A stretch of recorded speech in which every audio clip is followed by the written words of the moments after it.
بسم الله الرحمن الرحيم.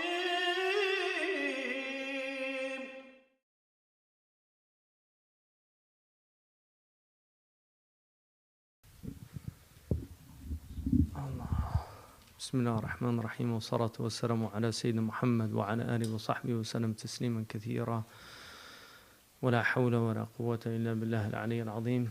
اللهم لا علم لنا إلا ما علمتنا إنك أنت الحكيم العليم. اللهم علمنا ما ينفعنا وانفعنا بما علمتنا وزدنا علما وقل ربي زدني علما. اللهم افتح علينا حكمتك وانشر علينا رحمتك يا ذا الجلال والإكرام. وصلي اللهم على سيدنا محمد وعلى آله الكرام ولا حول ولا قوة إلا بالله العلي العظيم. Alhamdulillah, inshallah, what I want to talk about today is the concept of Isnad in our tradition, why we called this program Living Links, and addressing some of the problems that have arisen in the global Muslim scene because of the breakdown of a tradition that worked actually relatively well. It had its problems, but it did work for a long, long time. And attempting to contribute to the revival of that tradition. I mean, we're not the only ones trying to do this. There are others in other places. So the first thing, one of the most important aspects of the Islamic tradition is the chains of authority. In fact, there is a reference in the New Testament when the rabbis surround Jesus alayhi salam, and they ask him, on whose authority are you speaking? And that comes out of the rabbinical tradition where rabbis did not speak for themselves, but they spoke from an oral tradition because they also have an oral tradition. So they would speak on the authority of Rabbi Gamaliel or Rabbi Samuel or one of the rabbis, and that would buttress whatever they were saying. And obviously Jesus alayhi salam was a prophet, so he speaks with direct authority. There's no, even though he's in a chain of prophets who are teaching the same thing, their source is the same source. So they get the teaching directly. They don't get it through transmission of human beings. They get it directly as revelation through either angelic or a direct revelation from Allah subhanahu wa ta'ala. So the problem of authority in our religion is a problem. It's a problem in every religion.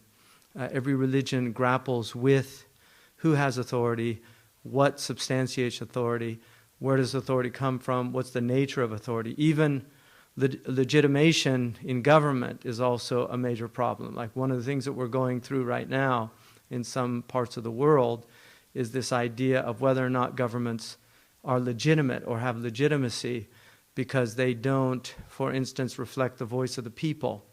In fact, there's a recent book written in Morocco by a Moroccan scholar arguing that the wilaya, which is government authority, is actually niyaba.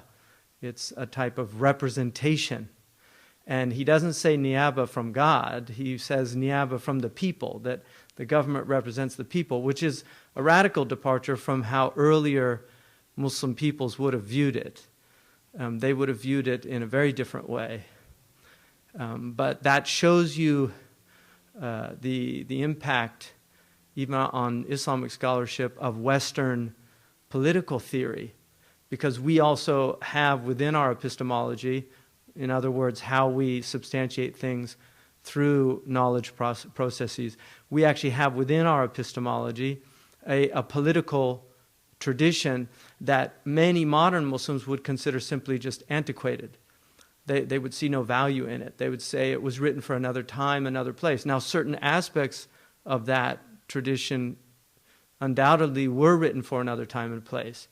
But the idea somehow that the ancients have nothing to tell us about the human condition and about human problems is an absurdity. Anybody who spent any time in classical texts knows how relevant a good deal of what they are talking about don't, sit up, like, please, when you're in the, sit up if you can, yeah. So it's important that you understand that this problem is not just a problem of religion. It's a problem in many, many different fields.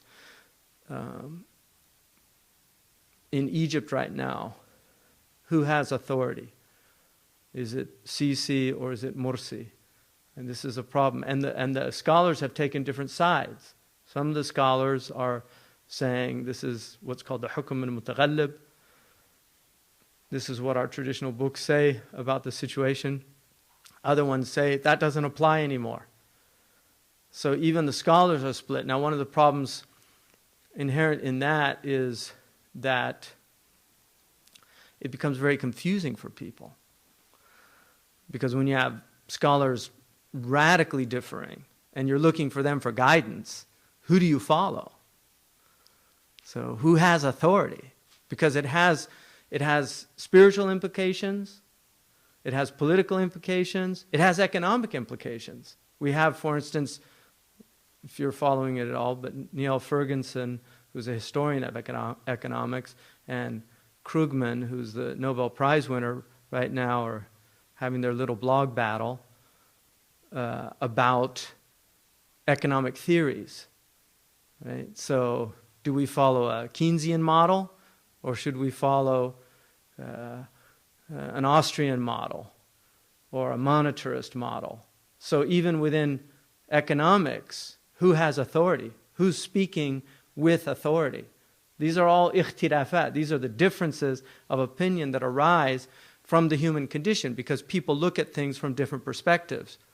So in light of all that confusion, if you can say that, in light of all that confusion, how does a religion assert itself authoritatively when the purpose of religion is actually to unite people and not to separate them? In other words, if you have a religion where all of the people are differing about what that religion is, how is that going to bring them together? They're going to end up fighting each other, disputing over it, creating their own sects. You can see, for instance, in this city, there are probably hundreds, if not at least dozens of churches of different denominations.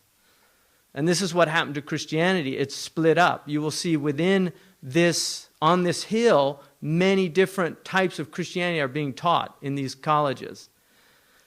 Judaism. You can go to a Reform synagogue. You can go to synagogues in Judaism where it's not considered necessary to believe in Yahweh. You don't have to believe in God. You can still go to the synagogue and be part of a Jewish religious community and not believe in God. And I learned that from being in an interfaith dialogue with a rabbi who didn't believe in God. Because I said, well, we have the commonality of God. He said, no, we don't. I don't believe in God.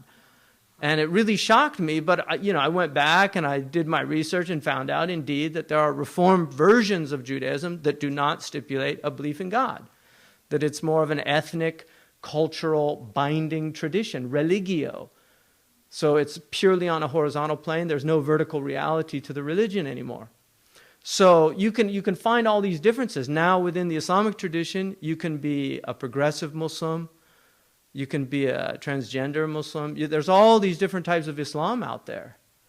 And this is part of the fragmentation of the time we're living in. And so the question about authority, how did Muslims deal with this? Because again, one of the things that we can learn from the ancients is that they went through the same things that we're going through.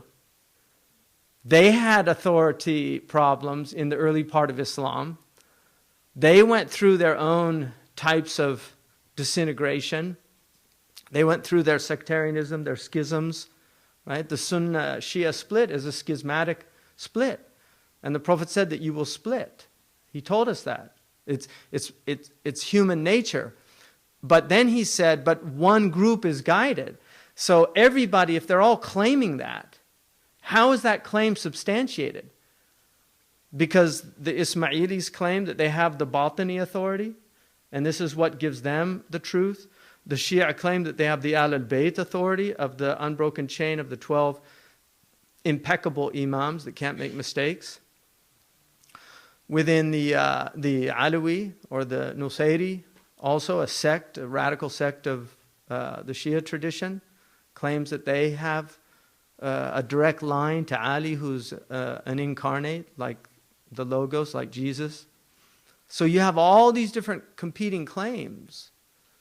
What substantiates them? What legitimates them? What enables us to discern haqq from batil, the furqan? What is that? And somebody was talking about assumptions earlier. It's a problem because we assume many things. Most people were simply born in a place and they take on the historical, cultural nature of that place they were born. One philosopher terms them historical products. They're products of their historicity. And so they're trapped in a religious, ethical, social, economic situation that determines everything that they're going to think about those things. And so we live in a time where people have prepackaged ideas that the great leisure domain of the time is to make people think that these are their own ideas, that they came up with them themselves, that this is some kind of self-actualization, that I believe these things and I came to these conclusions myself. Everything's relative. You can trace that there's a senad with that idea. That has a lineage. And you are in a chain of transmission when you make that statement. And we can trace that chain and see who the first people that said it were. If you say there's no God, there's also a chain of atheists. You're in a chain, you're in an isnad. Whatever position you take that you think is uniquely your own or original, you are in a chain of transmission. Now, from our perspective, and I'm talking about from believers, whether you're Christian or other traditions, because almost all these religious traditions do believe in a dark realm, those chains either go back to demonic sources or they go back to angelic sources. So either Iblis is at the end of the Haddathani Marx, on Hegel, right? And you go back and then Iblis was the first Rawi in the chain. And so that's your chain. It goes back to Iblis. So you're a transmitter of narrations from Iblis. He's your source. But people don't recognize that. Or you go back to Haddathani an fulan, an fulan, an fulan, an Isa ibn Maryam, an Jibreel, right? Or from God. So these are the basic, the two, fariqun fil jannah wa fariqun fil sa'ir. Those are the two chains. You're in one or the other. There's no other chain in dunya. You're either in the chain of Iblis's transmission or you're in the chain of prophetic transmission. Now Iblis, people forget, you see, that the occult, people don't want to deal with the occult. The occult is everywhere. You're dealing with occultic phenomena everywhere. There are occultic elements in the way San Francisco was designed architecturally. There's a reason why Pier 33 is the central pier in San Francisco. There's a reason why there's a pyramid embodied in the actual street structure of San Francisco.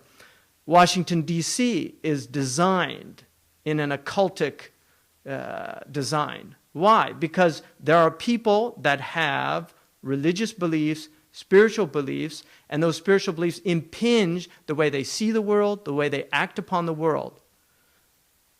All you have to look up is John Parsons, one of the most important people in rocket science, developed a type of fuel that enabled the whole telecommunications period, and he was an open worshiper of whatever you want to call that dark force. He was open about it. It's on his Wikipedia site, and there's books about it. So you have scientists that are in the occult that are at the highest levels. You have people in government at the highest levels that are in occultic rituals. I mean, this is part of the world. The Christians have a saying from Paul that our battle is not of the flesh and the blood, but it's with the principalities of darkness. And so if you want to know who's behind Syria, it's not the Alawiyya, it's not the Iblis is behind that situation. These are dark forces working to destroy people's homes, to destroy their lives, to destroy their livelihood, to make them suffer, to put them into a state of despair, ablasa, to make them question God. Where's God? How could there be a God? How could he let little children suffer like this? These are the questions that Iblis always poses. And people in weakened states, when their faith is low, when they're suffering, they will succumb to those demonic insinuations. This is called telbisu iblis, the dupery of the devil. Telbisu iblis. So the isnad is the way in which a normative, and if you study academic religion, they talk about descriptive and normative religion. There is a modern argument that many, many people in religious studies would like to put forward, or do put forward, and many, many religious studies programs are rife with this concept, that there is no such thing as normative religion. There is only descriptive religion. That normative religion is a fantasy. That whatever the religion might say about itself, it's never that. If you chip away at the formica of a South Asian Muslim, you will hit the bedrock of Hinduism. Hinduism has never left the subcontinent. And we have scholars in the 19th century that wrote all the Hindu influences on the Muslim culture in South Asia. If you go to Morocco, you will find pre-Islamic pagan rituals still being practiced within Moroccan Islam. So they will argue that any religion that ever claims to take root, in reality, it's just another patch on this quilt of human behavior.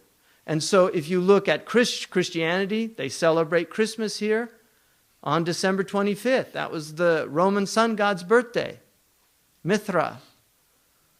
They have Christmas trees, Noeltide. What does snow have to do with Palestine?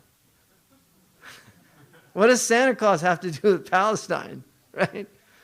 But this is basically how religion manifests in human societies. It manifests with a lot of different streams flowing in, tributaries that are enlarging the river of religion.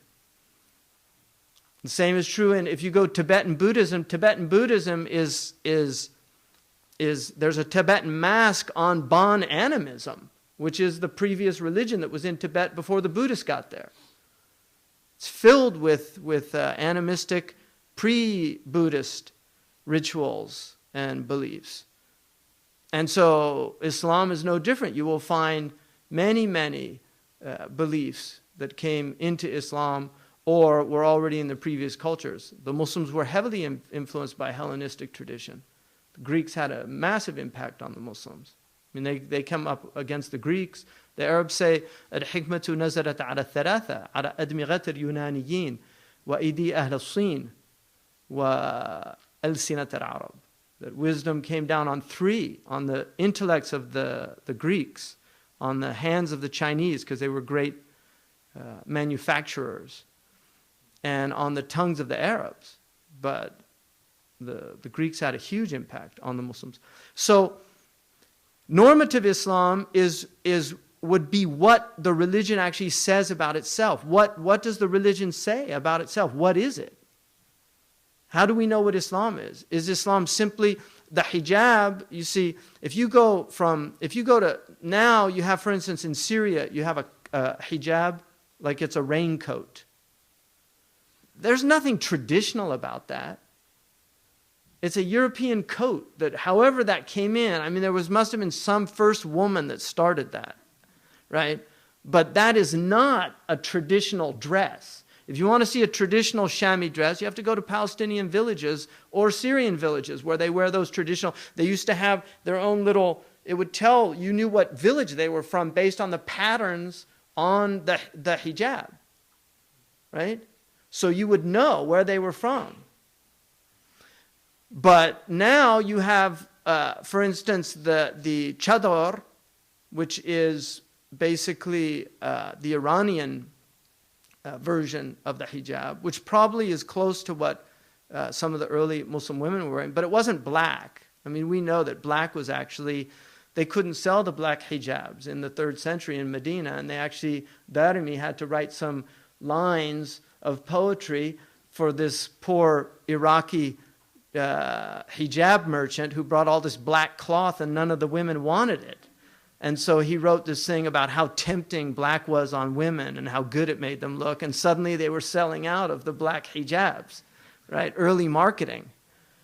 But the point is that Muslim women, this idea that black somehow is black is a mourning dress. It's what people wear like for funerals and things like that, right? Black. But this idea in Tunisia, in Morocco, women wore white and wear black.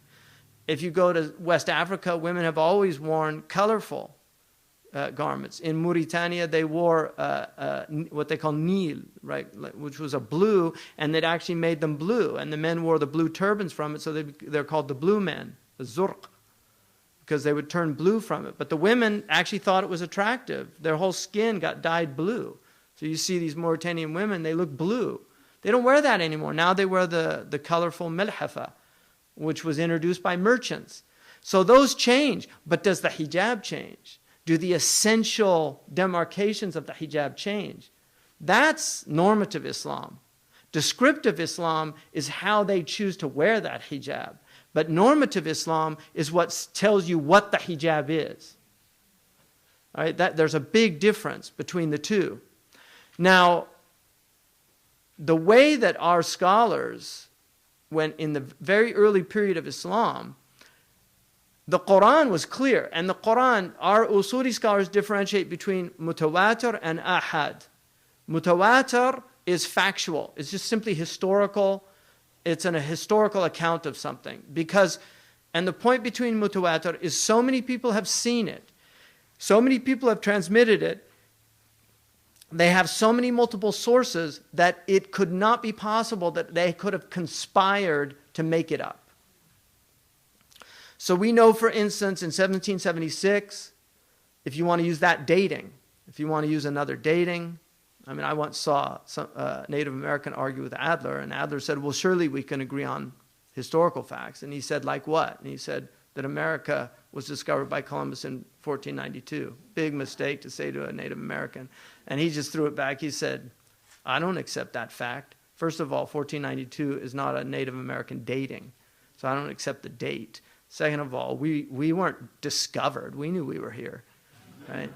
So, but generally, in 1776, all of us can agree, unless we have a nutcase in the audience, all of us can agree that a group of people in Philadelphia got together and they signed this thing called the Declaration of Independence, right? We can all agree on that. Nobody's going to disagree about that. That is mutawatir. So if you say, no, it's actually 1775, it was a scribe's mistake, okay, prove it. You can make a historical case for that. There's a PhD in India who's a Hindu who's arguing that the Taj Mahal was built by Hindus, not by Muslims. And the Muslims just claimed it later. And so he's got a PhD, he's got a website, you can go on the website. But as far as everybody's concerned, he's a nutcase. PhD notwithstanding. Because there are plenty of nutcases with PhDs. So if you go against mutawatir, you're just simply denying reality, which is one of the reasons I wrote an article called How the Holocaust Undermines Islam. And the point of that, denial of the Holocaust undermines Islam. The point of that, and I asked Dr. Khalid Blankenship, who I trust, as a really, really reputable historian who also knows Islamic tradition, did he think the Holocaust was mutawatir? And he said, yes, I would consider it mutawatir. So for me, that's enough to say that if you're denying that, you're undermining our tradition. Because what you're saying is mutawatir evidence is not proof of something. So that is what, now all of the Quran is mutawatir in terms of its source. In terms of its meaning, right? Because you have qat'iyyatun nas and dhanniyyatun nas. The qat'iyya is that it's absolutely sound in its source. That's mutawatir. But the meaning of the text, if all of the ulama agreed on it, and we had hadith that the Prophet ﷺ said this is what it means, then we would have to say this is the meaning of the text. But if there isn't that agreement, then it becomes dhanniya. It's probable, the meaning. But the meaning is exhausted linguistically. And this is why our scholars exhausted the meaning possibilities of language. No human civilization in history, and I would call as my authority and appeal to authority, is a legitimate form of argument. It's the weakest according to scholastics, but it is a legitimate form of argumentation to appeal to authority. Franz Rosenthal, one of the great Jewish Orientalists, wrote a book called Knowledge Triumphant. And in that book he argues that no civilization in human history was more committed and had as its central theme and purpose the acquisition, preservation, development, and transmission of knowledge. That this is the Islamic civilization. It was about knowledge. And so it is not fortuitous that the Quran begins with Iqra. It is not fortuitous that the Prophet ﷺ said, إِنَّمَا بُعِثْتُ مُعَلِّمًا. I was only sent to teach knowledge. مُعَلِّمًا, to allama ilman. The masdar is knowledge. I was sent to teach knowledge. All of these things are at the core of what the meaning and purpose of Islam is as a religion. It is about knowledge. And the highest knowledge is ma'rifah. So it has levels. We call these maratib al-ilm, the degrees of knowledge. This civilization largely argues that knowledge is empirical. That's only one of three forms of knowledge that our civilization recognizes, because we have empirical knowledge, we have rational knowledge, but we have revealed knowledge. In this civilization, somebody like Dawkins, who will concede to rationalism somewhat, but his central argument is that knowledge is empirical. It is what we can feel, sense, taste, touch, what we can deduce rationally from empirical evidence. So they only believe in deductive, inductive reasoning. They don't allow for deductive reasoning. They don't believe in universal truths that we can argue from. They only believe in probabilistic, empirical truths, and that knowledge changes as time progresses and we discover new things. When the black swan is discovered in Australia, all of the English naturalists were forced to concede that swan, by definition, is not white. There can be a black swan. It's called the black swan problem in logic, in inductive reasoning. So the Muslims, because that central theme was knowledge, they set out to master the language skills, the language arts, in order for them to understand what the possible meanings of revelation are. And then they divided meaning into what they called isharat, these are like, isharat are indications as opposed to significations. So they differentiated between significations, what the ma'ani were, which are the zahira, the outward meanings, and what the inward spiritual meanings were. If they went into the inward spiritual meaning entirely, dismissing the outward meanings, they were called bataniya, esoterists. If they went to the outward meaning, denying the inward meaning, they were exoterists. They were called harfiya or zahiriya, people that deny that meanings are more than just the apparent meaning, the zahirun nas. There's other meanings, tanbihun nas. Right? They're isharat that come. So, because they exhausted these language skills, Arabic has, the Quran has limited significations. in terms of what we can understand when Allah says, Ya ayyuhalladhina amanu attaqullaha haqqa tuqatihi. There are limitations to the outward meanings that we as human beings that use language to communicate can understand from that. The inward indications, the isharat, inexhaustible. You can speak about them until the day of judgment. But the outward significations, they've been exhausted merely by the meanings of those words that have been collated in all these massive, incredible dictionary works that our scholars did. I mean, the Muslims, they created dictionary science. There's no dictionaries before Islam. The Hebrews didn't have dictionaries for Hebrew. They learned that from the Muslims. The Chinese had very, very esoteric dictionaries that weren't really practical in any sense of the modern idea of a dictionary. But the Muslims, right from the get-go, they established what words meant and continue to develop that. So we know every word in the Quran, we know what it means, unless Allah hid that from us, like Alif Lam Mim. Are those words? Are they letters? What we do know from that is, unlike Western linguists who will argue in linguistics that phonemes have no meaning, that language is actually based on meaninglessness.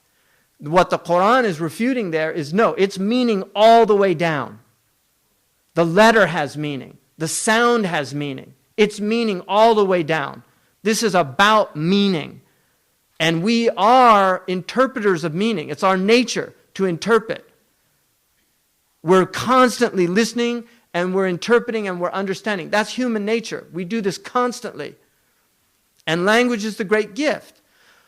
So the Quran, and we have these people, Hagarites, and I mean most of this idea has been completely dismissed even in Orientalist literature. But you will have articles in the Atlantic Monthly, not that long ago, a few years back, arguing, the Muslims are in a big shock. They've discovered Quranic manuscripts that don't jibe with the Quran that they have. So they're going to have to wake up to the fact that Islam has the same challenges that Christianity went through when they discovered that they had different recensions of their book. So they would love for that to be true. But the reality of it is, we have from Indonesia to California, from the furthest east to the furthest west, and everything in between, and every sect of Islam, whether it's the Ismailis, whether it's the Yemeni Yazidis or Zaydis, whether it's the Ibadiyya of Oman, whether it's the Hanafis, the Shafi'is, the Malikis, the Hanbalis of the Sunnis, whether it's the Zahiris of Andalusia when they were there, whether it's the Shia, Ithna Ashariya, the Eighters, the Seveners, the Twelvers, the Fivers, all of the Shia groups, every single one of the Muslims reads the same Quran. None of them differentiate on the Quran. Not one. Why? How is that possible? How is that possible? If the Bible has all these different recensions that even the Protestants and the Catholics don't agree on the books in the Bible. They don't know how the Greek was pronounced in some cases. They don't have a science of phonetics. We have tajweed. If you go from Indonesia, if you take an Indonesian qari and you take a qari who learned tajweed in California, they will recite the Quran exactly the same way. They might have difference in like the color of the hijab, the tone, the maqam, those aspects, but the idgham will be the same, the idhar will be the same, the ikhfa will be the same, the ghunna will be the same, the mudud will be the same. The counts on the mudud, if you have an expert, he'll determine whether their counts are right or wrong. And we're all in agreement on that. The 17 points of articulation, makharij al-huruf, are the same. The sifat, you will find very, very slight differences about a few letters and the sifat of the letters amongst the qurra. Very few differences. But generally, they don't change the meaning and they're accepted. There's some debates about jim and the sifat of the jim, things like that.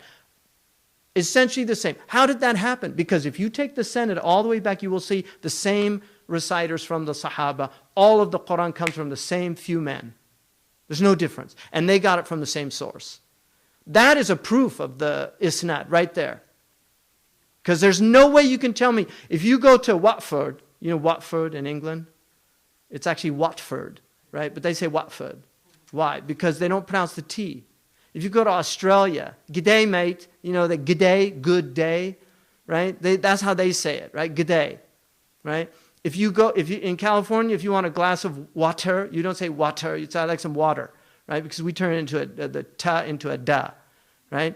These are all differences of attributes of the way language, elocution, the way we speak differs based on where you're from. If you speak, the reason comedians have field days with foreign accents is because people from other languages, when they speak English, if they have absorbed that language and they didn't learn English early enough, they will speak it in a very similar way.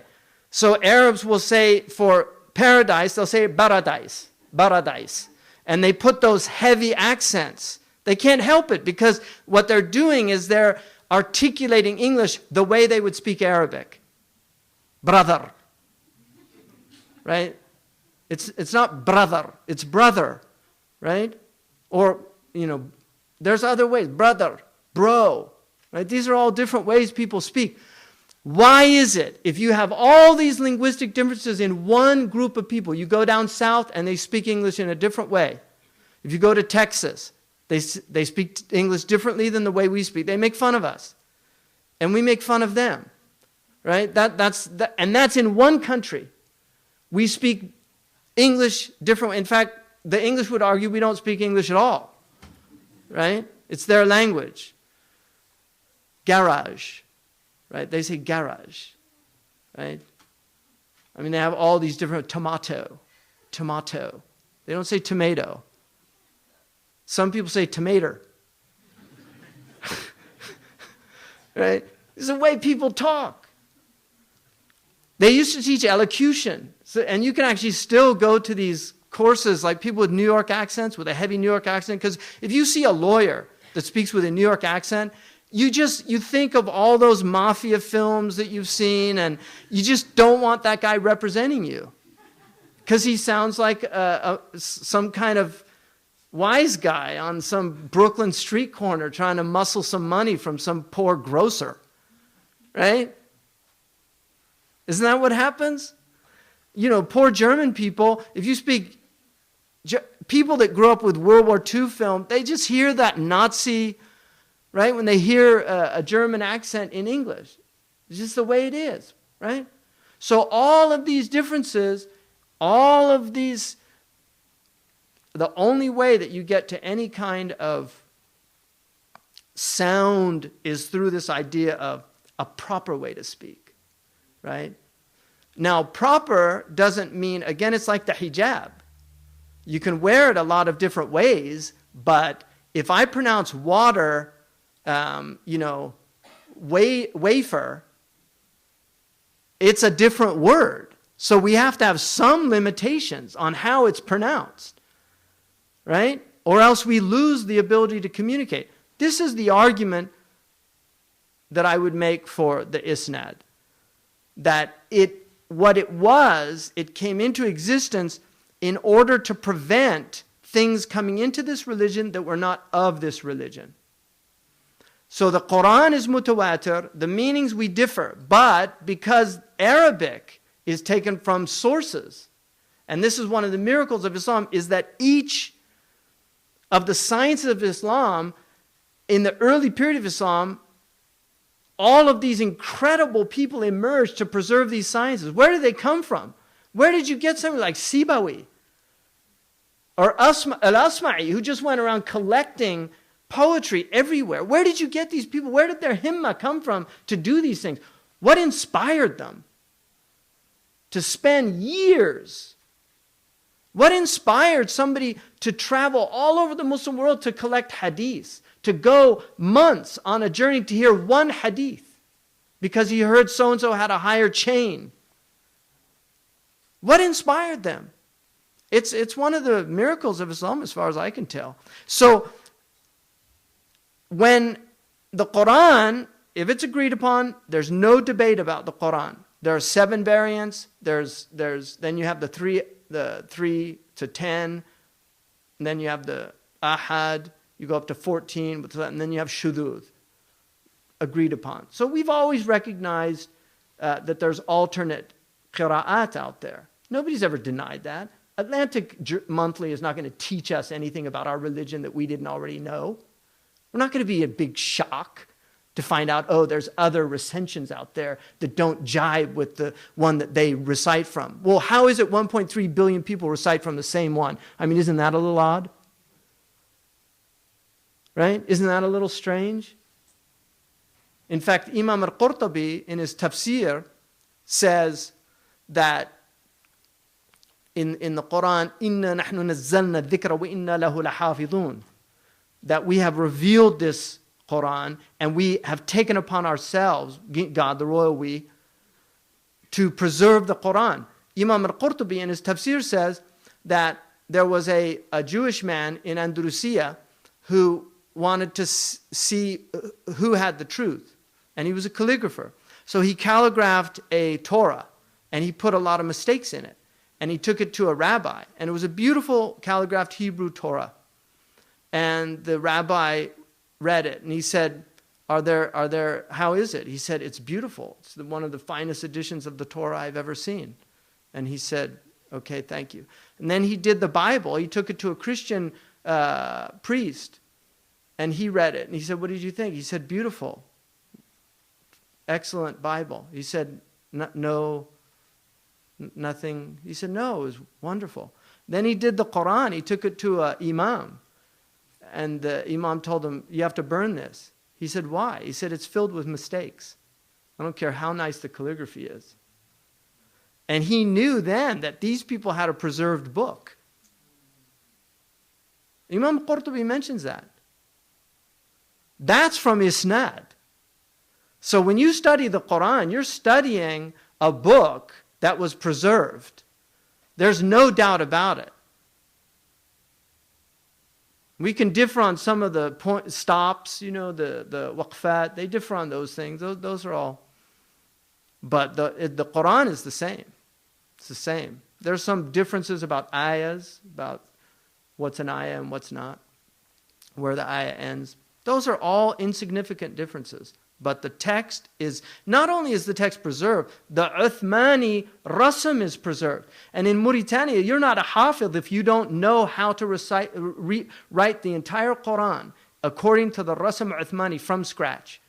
You have to be able to sit in a room with paper and pen and be able to write the whole Quran out without any mistakes, or else they don't give you the isnad. Mauritania has one of the most difficult, they're easier on the tajweed because they tend to, the tajweed, you have lahan khafi and lahan jali. In tajweed, you have a lahan, a mistakes of pronunciation that are a result of grammar. And that's jali. If you make those mistakes, it's haram. The khafi is mistakes in like idgham. Sirajan wahaja. There's an idgham there because the huruf al-idgham yarmalun, the waw there is there, you get the tanween, so it should go assimilate. If you don't do that, if you say sirajan wahaja and you do an idhar, that's khafi. And so the later ulama tended to be easier on that than the earlier. But now if you go like Syria or some Egypt, where they have a very strong tradition of tajweed, they're very strict on those things. But if you go to North Africa, they're not as strict. There's also a hadith indicating that's one of the signs of the end of time that Muslims would be obsessed with tajweed and they would forget the hudud of the Quran. They would learn the huruf but have no. He said, you don't know the huruf, but you know the hudud. He said, but the time is coming when they'll know the huruf, but they won't know the hudud. Right? They won't have fiqh of the Quran, understanding of the Quran. So the sanad, Abdullah ibn al-Mubarak, one of the great muhaddithin, he was a student of Imam Malik's, he was from Khurasan, and he was a mujahid, very well known. He said, one of his students, Abdan, said that I heard him, they were talking about the zanadiqa, about heretics in Islam. And Abdullah ibn al-Mubarak said, Inna al-isnada indi min ad-deen. Isnad, as far as I'm concerned, is from the religion. It's part of the religion. وَلَوْلَا الْإِسْنَادِ لَقَالَ مَنْ شَاءَ مَا شَاءَ. And had it not been for the isnad, whoever wanted to say something would simply just say it. And then he said, but as long as somebody says, where did you get that from? And he said, حَدَّثَنِي فُلَانٍ بَقِيَ الدِّينِ. As long as somebody makes a statement in the religion and you can say, where's that statement from? And he can tell you, he said, the religion's safe. But once you lose that, another one of the early Salaf said, ذَهَابُ الدِّينِ بِذَهَابِ السَّنَدِ. This religion will go when the Senate goes. The religion goes when the Senate goes. Now, in the early period, because the hadith, there were a lot of people putting hadiths down that were not hadith. These are called mawdu'at. And it's from the fakhr of the women. Our muhaddithun mentioned that never in the history of Islam was any woman noted for fabricating hadith. This is one of the mafkhara of the nisa, because many of the women were hadith transmitters. There's no woman who lied on the Prophet ﷺ. We have no recording of any woman that told a lie and invented a hadith. But many of the men invented hadith. They made up hadith. Sometimes with good intentions, believe it or not, even though the hadith says, man kadhaba alayya muta'ammida, and it's a mutawatir hadith, this hadith. Whoever lies concerning something I said, فَلْيَتَبَوَّأْ مَقْعَدُهُ مِنَ النَّارِ. Let him take his seat in hell. That's how serious it is.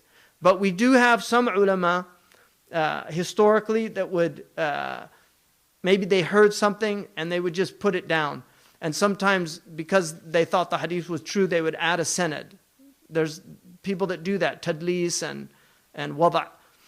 But Qadi Iyad mentions a hadith about one of the Salaf said, I prayed behind the four caliphs and they all put their hands at the side.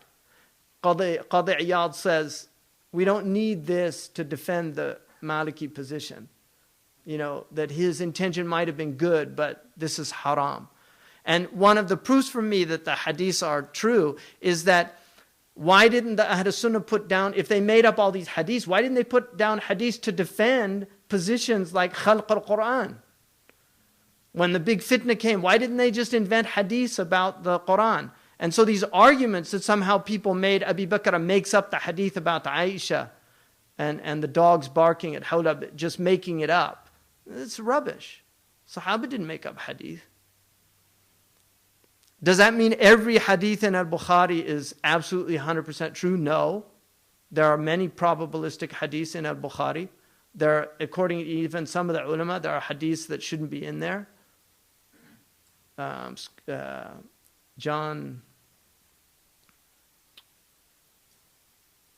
Jonathan Brown wrote a very serious study of the canonization of al-Bukhari, because there are many criticisms of Bukhari early on, but later it becomes almost sacrosanct, impossible to. And al-Bukhari undeniably had divine guidance, and I mean, we believe that. I believe that about him. He had dreams. He saw the Prophet in dreams. His memory was beyond belief, really, beyond belief. And the only reason I do believe it is because I've met, the Mauritanians still have people that have these type of memories. Because I've met people, I met a man in Mauritania that memorized the entire Qamis al-Muhit of Feroz Abadi by rote. He could quote any word, tell you what page it was on, and give you a complete, just start it and like give you the whole thing. And that's like thousands of pages. Just rote memorization. So people had much better memories than they do now. So anyway, I wanted to, Isnad in Arabic, by the way, means sanada yasnudu. It's a fathu dhamman, for those who were in my class the other day. Isnad means to, a pillow is called a masnad, because you lean on it. So the sanad is something you support yourself with. Yastanidu ala shay, or yastanidu ilayhi, right? To depend on something. So the isnad is something you depend on. It's also called a silsila, which is why we call this program Living Links. because the idea is that in each generation you become a link in the chain. So you learn it from somebody who learned it from somebody back to the Prophet ﷺ, or depending on the science, back to whatever science it was. So, for instance, the Ajurumiyya, right, is a book of grammar, and you can go back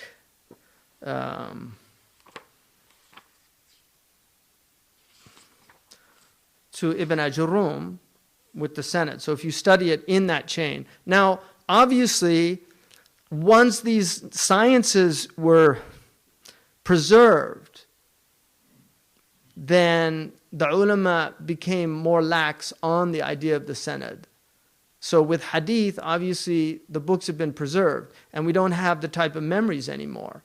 But you still need critical editions, and the computer age is very dangerous because things can be changed. I'll give you an example. I have a tafsir of the Jalalain, and there is a paragraph in there that criticizes a certain group on the Arabian Peninsula as being heretics. And that group, because there's a lot of money, they ended up buying a lot of the publishing houses. So in the new editions, that paragraph's completely taken out. But I have the original edition. So people don't realize that we're losing. I actually have and Tarif al-Arabi's here with me. Years ago, we were reading the Sharh of Imam al-Nawawi. And he had an edition from Lebanon. And we were reading it. And Tarif, you were here. You saw this. And when I studied it, I remembered he said that لا يؤمن أحدكم حتى يحب لأخيه ما يحب لنفسه. You don't truly believe until you love for your brother what you love for yourself. And in his edition, it didn't mention that this included the Jews and the Christians. It just got taken out. And I said, that's not the way I learned it. And we looked at other editions, and there it was.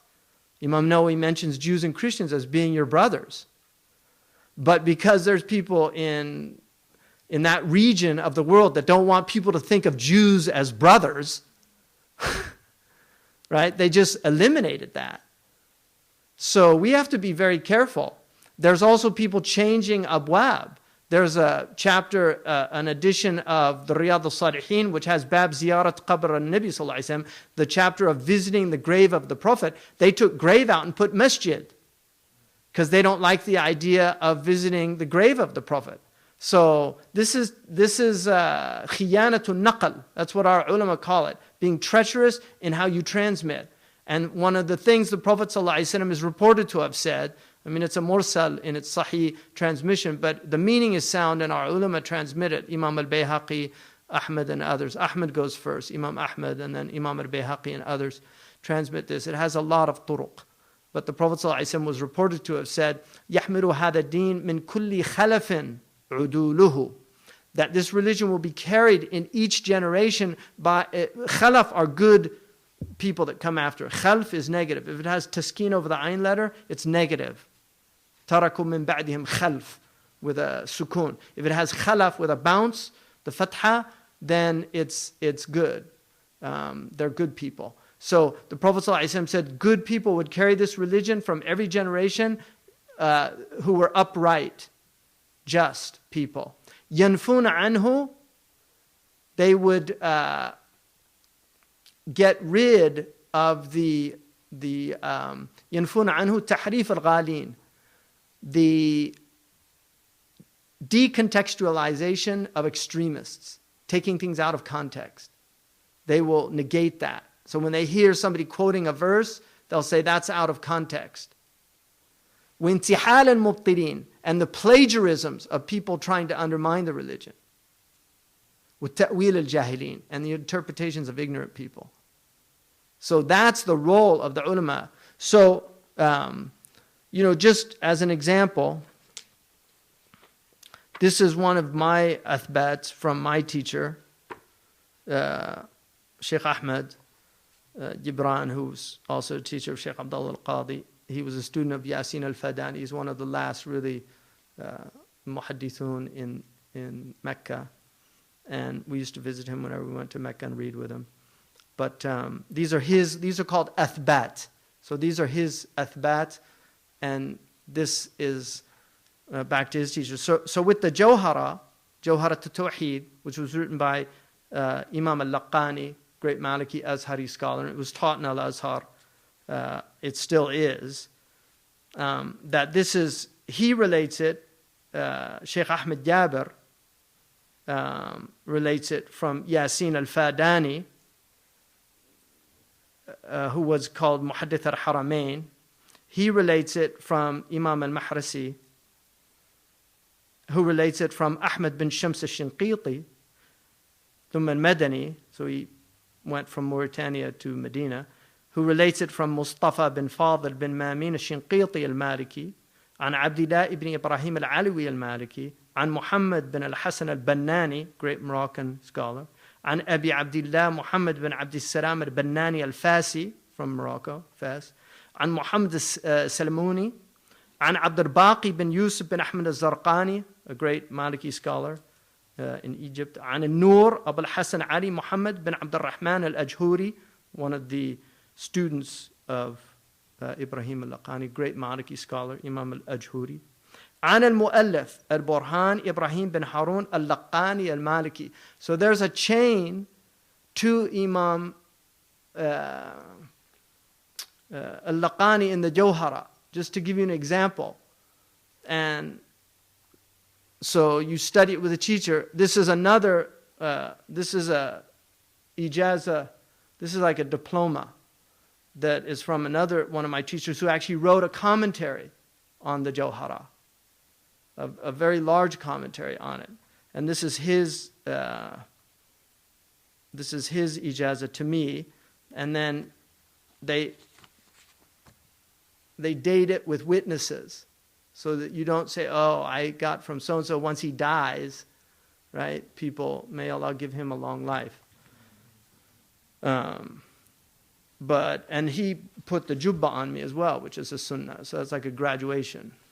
This was actually his jubba. So I wore it today for that reason. So in conclusion, what I want to read from very quickly is Imam Raghib al-Isfahani, who died in 502. He's one of the teachers by books of Imam al-Ghazali. Imam al-Ghazali memorized this book. It's the foundation of his ethical theory. It's a beautiful book on ethics. He says in here, لا شيء أوجب على السلطان من مراعاة المصدين للرياسة بالعلم.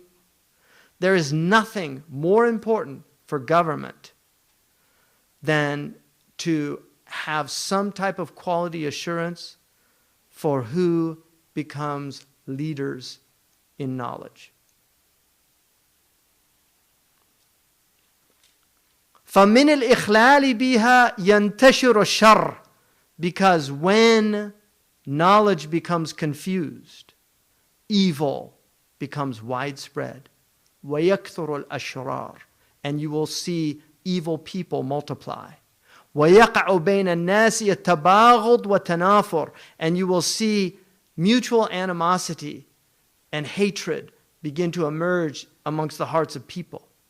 وَذَلِكَ أَنَّ السُّوَاسِ أَرْبَعَ.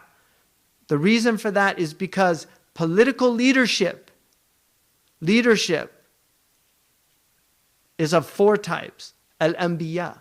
The first is the prophets. In Sahih Bukhari, the Bani Israel, they yasusuhum. It said that they used to lead them. Siyasa means to lead.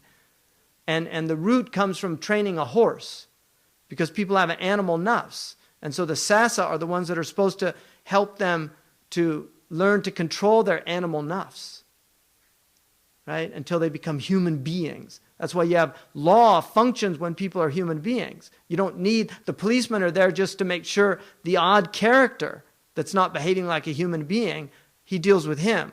But generally, in a civil society where people are educated and human beings, the police have very little to do, right? But when people are behaving like animals, and obviously social circumstances create animals, right? People say, oh, that's just their nature. No, you take a monkey and you put a monkey in a cage that's very small with other monkeys, they'll start killing each other. Humans their animal nature is not different in that way.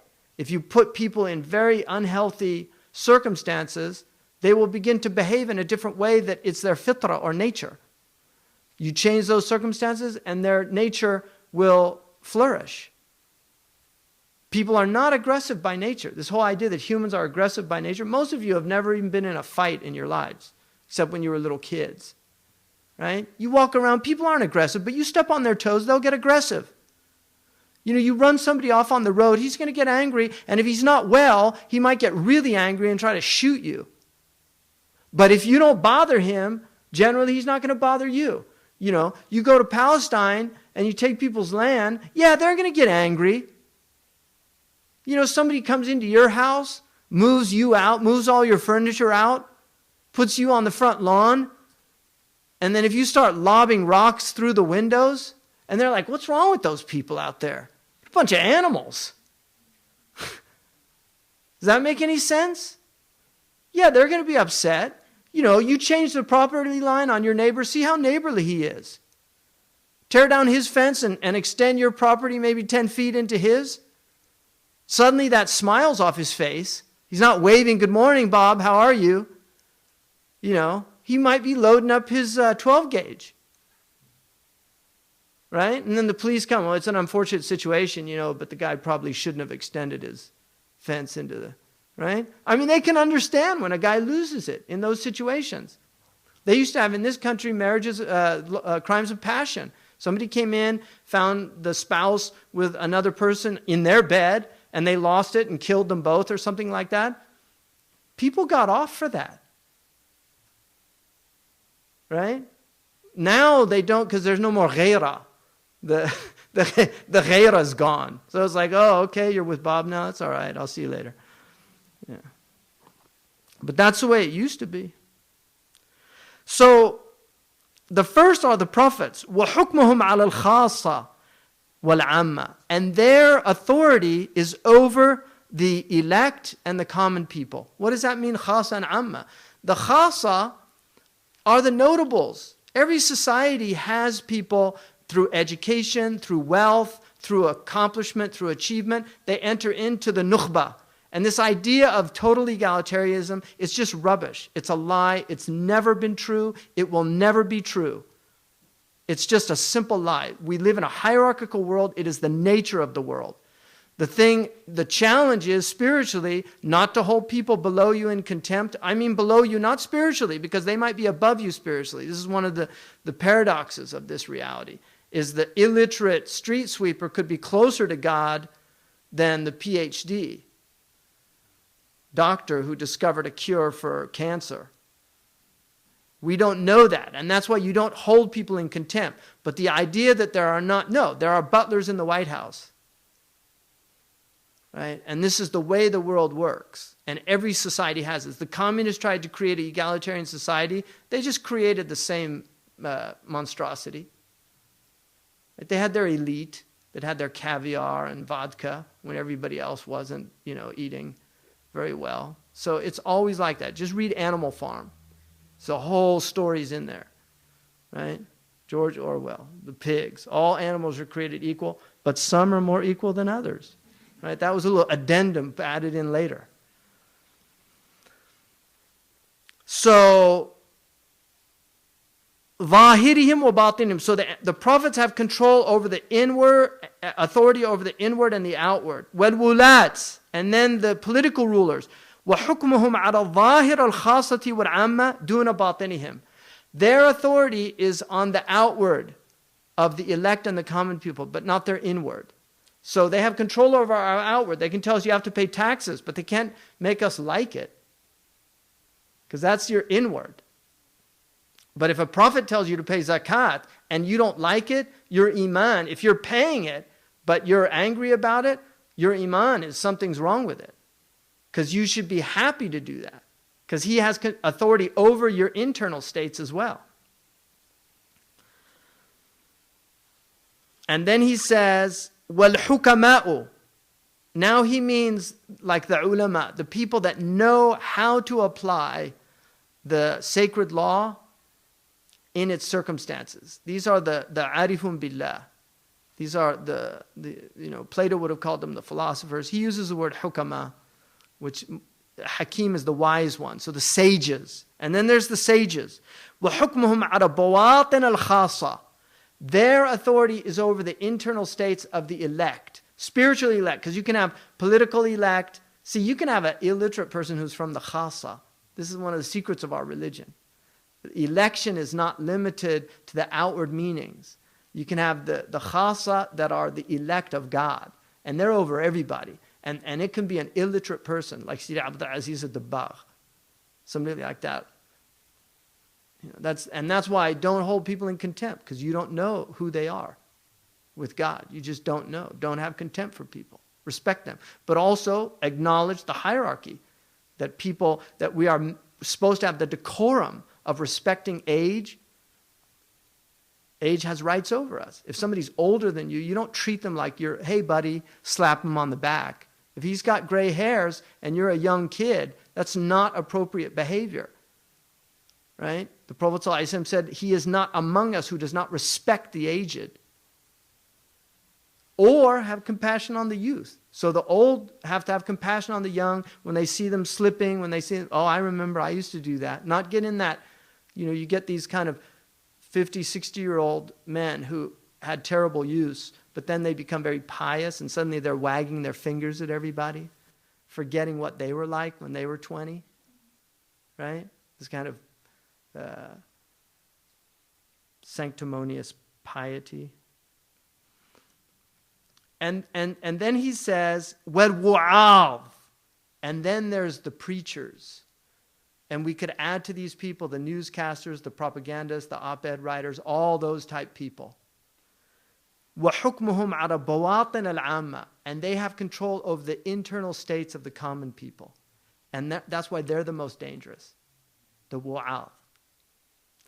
صَلَاحُ الْعَالَمِ بِمُرَاعَةِ أَمْرِ هَذِهِ السِّيَاسَاتِ.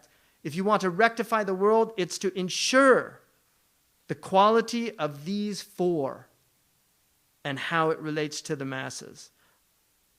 In order for the amma to fulfill their function towards the khasa, and in order for the elect to fulfill their function towards the amma. We all have a purpose. وَفَسَادُهُ فِي عَكْسِ ذَلِكَ. And the corruption of the world happens when it's turned upside down.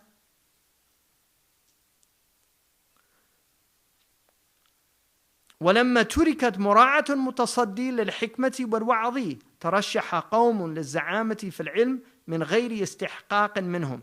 When the who comes forward to teach wisdom and to preach was not guarded, and the quality of those people was not guarded, a group of people elected themselves to take leadership in knowledge without having the requisite ability. فَأَحْدَثُوا بِجَهْلِهِمْ بِدَعًا اسْتَغْرَوْا بِهَا الْعَامَّةِ. And because of their ignorance, they innovated in the religion and they deluded the common people. وَاسْتَجْلَبُوا بِهَا مَنْفَعَةً وَرِيَاسَةً. And they also benefited, because people get worldly benefit, and also leadership, jah, being in a position of power. وَجِدُوا مِنَ الْعَامَّةِ مُسَاعَدَةٍ لِمُشَاكَلَتِهِمْ لَهُمْ. And they found from the common people help because of the relationship, because they're not refined people. They're not elect spiritually. And so the people that are, and again, you can have people in the highest positions that are the lowest of the low. They're amma, spiritually. They might be khasa in their zahir, but they're amma in their batin. And then you have people that are amma, they're from the common people in their outward, but they're from the khasa in their inward. So you can't see this in black and white terms. It's very sophisticated way of viewing the world. فَكُلُّ قَرِينًا إِلَى شَكْلِهِ, every birds of a feather flock together. كَأُنْسَ الْخَنَافِسِ بِالْعَقْرَبِ, like the dung beetle who likes to hang out with the scorpion. وَفَتَحُوا بِذَلِكَ طُرُقٌ مُنْسَدَّةً, and then they opened doors that were closed. وَرَفَعُوا بِهَا سُتُورًا مُسْبَلًا, and they removed curtains that had been hanging. وَطَرَبُوا مَنْزِلَةَ الْخَاصَّةِ, and they sought the rank and stature of the elect. فَوَصُلُوا إِلَيْهَا بِالْوَقَاحَةِ, so they achieved these positions in utter shamelessness. وَبِمَا فِيهِمْ مِنَ الشَّرَّ فَبَدَّعُوا الْعُلَمَاء, and because they were evil, they claimed the real ulama were innovators. وَكَفَّرُوهُم, and they made takfir of them. اِخْتِصَابًا لِسُلْطَانِهِمْ, rapaciously stealing their authority. مِنْ زَعَةً فِي مَكَانِهِمْ فَأَغْرَوْا بِهَا أَتْبَعُهُمْ, they deluded their followers. حَتَّى وَطَعُوهُمْ بِأَخْفَافِهِمْ, they deluded their followers to the point where they even stepped on these scholars with their feet. And this happened many times in our history. Imam Tabarani, he was stomped to death in a masjid by these ghawgha. Imam Tabari, they attacked his house. The ghawgha of the Hanabila, it's mentioned in his, he mentions it in his history. They literally attacked his house. And because of all of this, great destruction is given birth to, and oppression becomes widespread. Alhamdulillah. Subhanaka wa bihamdika ashhadu an la ilaha illa anta astaghfiruka wa atubu ilayk.